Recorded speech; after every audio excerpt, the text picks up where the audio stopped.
Welcome to Pakistani real reaction. तो कैसे हैं आप सब? उम्मीद है आप सब बढ़िया होंगे, मजे में होंगे, खुश होंगे, आबाद होंगे। मेरा नाम मुदस्सिर, मैं हूं बशीर। आज गाइस हम देखेंगे every Indian empire in 10 minutes. मतलब हर 10 मिनटों में हम इंडिया की हर एम्पायर के बारे में जानेंगे। आज बहुत ज्यादा इंटरेस्टिंग वीडियो होने लगी है। गेट सेट फ्लाई फैक्ट का वीडियो, इनके वीडियो का लिंक मिल जाएगा डिस्क्रिप्शन में।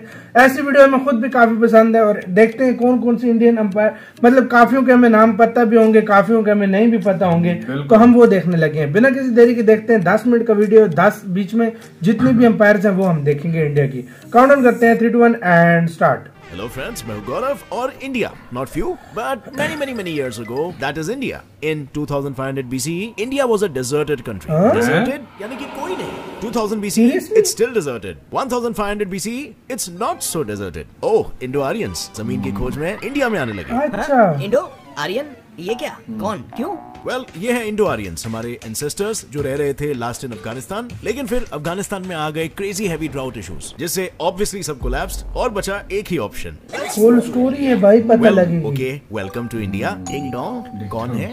It's time, जो आपको डायरेक्टली 322 BC में ले चलेगा, यानी कि एम्पायर नंबर 1 मौर्यन एम्पायर के राजा। बट एक minute, what about Aryans? Well, Aryans ही मौर्यंस थे और मौर्यंस ही आर्यंस थे, क्योंकि मौर्यंस नॉर्थ इंडिया में थे जब आर्यंस नॉर्थ इंडिया में थे। Plus Chanakya the great Mauryan teacher के अर्थशास्त्र भी संस्कृत में लिखे थे। सुनाओ, Chanakya is equal to Mauryan is equal to Sanskrit is equal to Aryan, therefore Mauryans is equal to Aryans. अब आर्यन ना मौर्यन एम्पायर क्या था और कैसे आया? डिंग डोंग, अब कौन? it's time again. And now it's 323 BC. 323 BC जब पोरस ने अलेक्जेंडर को मार दिया, तो अलेक्जेंडर मर गए और ऑब्वियसली उनके मौत के साथ साथ उनका पावर और खौफ भी मर गया, जिसका फायदा उठाया चंद्रगुप्त मौर्य ने मौर्यन एम्पायर की स्थापना करके। लेकिन फिर वो भी मर गया, but not before capturing territories of Afghanistan and half of India. That is why he was good. But do you know who was great? Ashoka the great. But why great? क्योंकि अशोका ने कैप्चर किया this in short almost the entire Akhand Bharat, plus establish किया political unity, plus internal peace, plus expand किया Indian trade in silk, textiles and spices etcetera. Basically बहुत कुछ किया।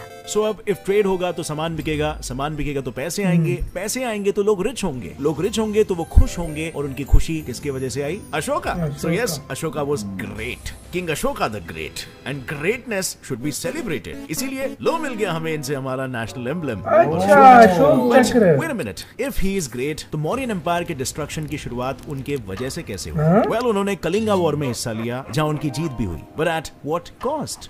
100,000 deaths and 150,000 डिपोटेशंस। इसका दुख उनसे सहा नहीं गया और उन्होंने वनवास ले लिया, जिनके चलते मौर्यन एम्पायर की जिम्मेदारी बृहद्रथा किंग ने ले ली। बट अफसोस, उन्हीं के सेनापति पुष्यमित्रा शुंगा ने बृहद्रथा को मार दिया और इस तरह शुरू हुआ empire number 2, Shunga empire. But फिर वो भी मर गए। फिर राजा बना वो जिसने उसको मारा और जो खुद मर गया, का बेटा अग्निमित्रा ने सिर्फ कश्मीर तक ही अपने बॉर्डर्स को एक्सटेंड नहीं किए, बल्कि साथ साथ में उसने मथुरा आर्ट स्टाइल को विदेशों में भी फेमस कर दिया, जिससे ऑफ कोर्स पैसा ही पैसा हो गया। पर उम्र होने के बाद वो भी मर गया और फिर एम्पायर को संभाला जो मर गए, उन्हीं के वंश के बेटे देवभूति ने। पर उनकी भी एक वीकनेस थी, औरतें। राजा जी औरतों पे मरते थे। औरत का चक्कर बाबू भैया, औरत का चक्कर बहुत बेकार होता है, नहीं बेकार हुई शुंगा एम्पायर की किस्मत, क्योंकि एक अप्सरा के लालच में राजा जी अपना राजपाट कानवास डायनेस्टी के नाम कर अप्सरा जी के साथ हनीमून मनाने चल दिए। उसके बाद समय का पहिया चलता गया, डायनेस्टीज पे डायनेस्टीज राज करती गई, हिंदुस्तान की रूख बदलती गई और finally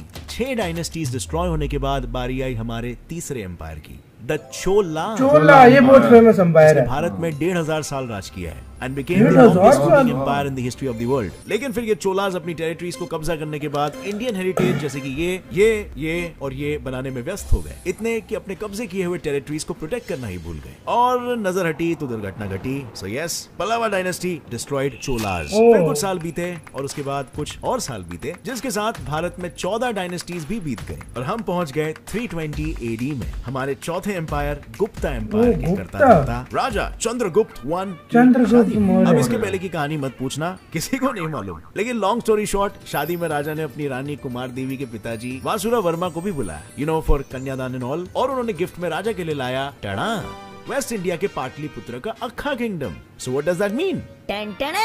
It's Gupta Empire's time. Gupta. Gupta Empire लाया भारत में साइंटिफिक और educational revolution, you know, because of Kalidasa, Aryabhata, Varaha Mihira and what's अच्छा, इनके टाइम पे थे सारे। संस्कृत, लिटरेचर, मैथमेटिक्स वगैरह में बहुत तोड़ा और फोड़ा, लेकिन इनके राजा ने भी कम नहीं मरोड़ा। चंद्रगुप्त ने अपने गुप्ता एम्पायर को पाटलिपुत्र से आधे भारत में फैला दिया और फिर वो खुद फैल गए जमीन पर।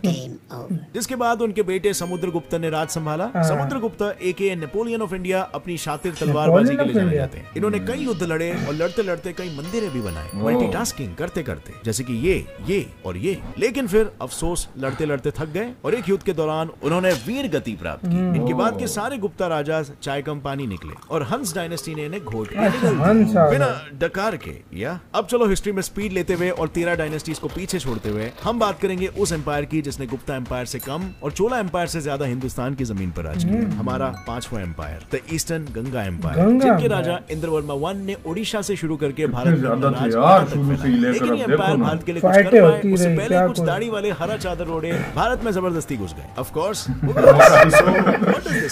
It's war time. 505 से 1985 तक वेस्टर्न गंगाज ने सिर्फ इनसे लड़ाई की। ये लड़ाई तो चल रही थी कर्नाटका में कावेरी रिवर के पास, लेकिन मीनवाइल भारत के बंगाल में 400 सालों तक राज करने आ गया था हमारा 6वां एम्पायर, द पाला एम्पायर, और फिर 1000 CE में Hoysala empire.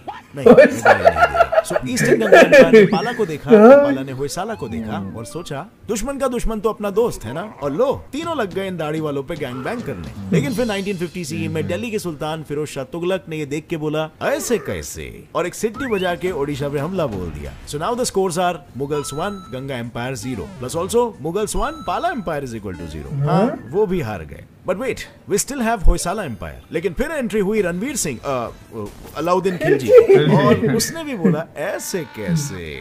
And so now the scores are Khilji 1, Mughal 1 plus 1, and Hoysala, Pala and Ganga is equal to 0. बताई जा रही है।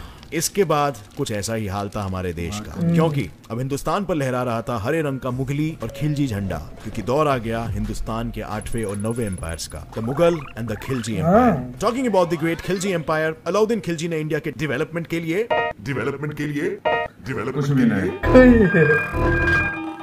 ओके फाइन, इंडिया के डिस्ट्रक्शन के लिए सोमनाथ टेंपल पे हमला कर 20 मिलियन दिनार चुराए, 6 बड़े और 50 से ज्यादा छोटे छोटे सोमनाथ के आसपास वाले गांव तहस महस किए और नालंदा लाइब्रेरी और उसमें रखी हुई 9 मिलियन मैन्युस्क्रिप्ट को जला दिया। सो भारत का ये नाश अलाउद्दीन ने 1290 से 1316 तक इतनी शिद्दत से किया कि अंत में 1316 में वो थक के मर गया, और इसके बाद के खिलजी के सभी वारिस सब थकेल निकले। तो बस फिर मुगल एम्पायर ने खिलजी एम्पायर का कर दिया गेम ओवर। लेकिन no, the game was still on, because Mughal empire ने भी कभी नहीं किया किसी को इंस्पायर। पानीपत के फर्स्ट बैटल से बाबर बन गए हिंदुस्तान के तख्त का राजा, और यहीं से शुरू किया मुगलों ने 300 साल तक बजाना हमारा बाजा। सो बाबर के वंशज थे हुमायूं, अकबर, जहांगीर, शाहजहां, आलमगीर, औरंगजेब और 18 नाम है, और इन सबका भारत में योगदान है हिंदू टू मुस्लिम धर्म परिवर्तन। नहीं बदले तो टैक्स भरवाना यानी कि जिजिया सिस्टम, और किसानों से उनकी ही जमीन के लिए भारी टैक्स वसूलना यानी जमींदारी सिस्टम, और हाँ, 2 आविष्कार भी, गन पाउडर ऑफ कोर्स, वरना हिंदुस्तानियों को डराएंगे कैसे, एंड बिरयानी, हाँ यम। अब हिंदुस्तान में मुगल के 300 सालों के बाद हिंदुस्तान जैसे पूरा हरा हो चुका था, फिर अचानक से आसमान में फिर से केसरी ध्वज लहराने लगा। एंट्री हुई महाराज छत्रपति शिवाजी भोसले, सन ऑफ शाहजी मालोजी भोसले, जिन्होंने ज्यादा कुछ नहीं, बस हमारे हिंदुस्तान के मैप को ऐसे से ऐसा कर दिया और स्थापित कर दिया empire, the Maratha empire. Maratha empire है ना? Hi morons, we are British from the Great Britain, greater than you. So business with you. Business के लिए। Welcome to India. Meanwhile in Lahore, present day Pakistan, past day Hindustan, war चल रहा है। एक तरफ 11th empire के पंजाब के शेर महाराजा रणजीत सिंह, जो बाय द वे 17 साल के हैं, और दूसरी तरफ अफगानी सिख लाहौर पे तो मतलब सिखों ने भी फुल कब्जा, मतलब उनके एम्पायर थी ना। 17 साल के महाराजा रणजीत सिंह। सो अब सब खुशी के दिए जला रहे हैं, पटाखे फूट रहे हैं, खुशी का माहौल है, लेकिन फिर अचानक ओ नो, हमसे बिजनेस का हाथ मिलाने आई अंग्रेज हमारा गला घोटना शुरू कर दिए। अब पूरे भारत में इनका नीले रंग का विष चढ़ने लग गया, which means what again? That's right, it's war time. But this time the war is all over Hindustan. And the status is, Punjab में पंजाबी शेर 17 साल के महाराजा रंजीत सिंह ने कई बार अंग्रेजों को धोबी पछाड़ हराया। लेकिन एक मिनट, महाराष्ट्र में मराठा एम्पायर का तीसरा हाथ, पेशवास का आखिरी रूलर पेशवा बाजीराव II, अफसोस ब्रिटिश ईस्ट इंडिया कंपनी से जंग में हार गया। और एक मिनट, पंजाब में भी अब फर्स्ट एंग्लो सिख वॉर में सिख आर्मी हार गई. So that means war is over and suddenly our India, our motherland is completely blue. And so it's the start of the last 12th Indian Empire, the British Empire. इन अंग्रेजों के भारत में कुछ बहुत ही उम्दा contributions थे, जैसे zamindari system, commercialization of agriculture, economic depression, Jallianwala Bagh massacre, India's partition in World War II, etc. etc. But चलो थोड़ा सा क्रेडिट दे देते हैं, जैसे कि सीरियसली इन अंग्रेजों के भारत में कुछ contributions उम्दा थे, जैसे कि railway system, abolition of caste system in Sati, updating India's education system, establishing democracy and last but not the least India को इंडीड इंडिया बनाना. लेकिन इतने में हम में से एक आदमी की सनक गई और उन्होंने बोला ऐसा नहीं चलेगा, अब मैं तब तक अनशन करेगा जब तक ये गोरे यहाँ से कट नहीं लेते. और फिर आए और एक आदमी जिनकी इनसे भी ज्यादा सनक गई और उन्होंने बोला अब यहाँ से जाते हो कि मैं मारू खींच के. एंड कांग्रेचुलेशंस, 15 अगस्त 1947 से लेकर आज तक हम, हमारा देश और हमारे देश के सभी देशवासी खुली हवा में सांस ले रहे हैं. Well, at least March 24, 2020 तक. Signing off. भाई क्या हिस्ट्री बताइए 10 मिनट यार. मतलब पूरी हिस्ट्री कैसे बताया डालिया भाई. अच्छा, स्टार्टिंग में पता है क्या हुआ है, जब मतलब पता नहीं हजारों साल पहले बीच में स्टार्टिंग में आपस में लड़कर उन्होंने एक दूसरे के मतलब कब्जा किया अंपायर्स पे, ठीक है ना. मतलब लड़ते रहे, मतलब जोर पे वो लड़ाई होती रही है, शुरू से लड़ाई हो. ओके. अब आके कहीं जाके सुकून मिला है. मतलब अभी भी लड़ाइयाँ है लेकिन उस लेवल की नहीं है जिस तरह पहले होती थी. भाई एक की हड्डी पूरी दुर्घटना घटी, मतलब एक हड्डी तो वो पूरी चढ़ाई कर देता, कभी दूसरा चढ़ाई कर देता, कभी क्या भाई पूरी मतलब यार लड़ाई का इतिहास रहा है ना इंडिया का. मतलब इस पे हमेशा यार हमले होते रहे, कभी ब्रिटिश करते रहे, कभी मुगल्स करते रहे, कभी आपस में लड़ते रहे, काफी सारा यार लड़ाई. और मजे के बाद अफगानिस्तान, मतलब ये पहले डेजर्टेड जगह थी, मतलब मतलब आर्यन आए, तो मतलब ये स्टोरी थी यार, बहुत ही यार कमाल की स्टोरी थी. इसमें हमें काफी चीजें देख पता लगती हैं यार. मतलब इतना अरसा, इतना टाइम गुजर के, मतलब हजारों, मतलब इतना पुराना था ये सारा निजाम. अब खुद सोच लो यार, अब देख लो भाई, मतलब कितना टाइम हो गया. और फाइनली यार आके मतलब एक झंडे के नीचे हैं सारे, तो यार ये अच्छी बात है.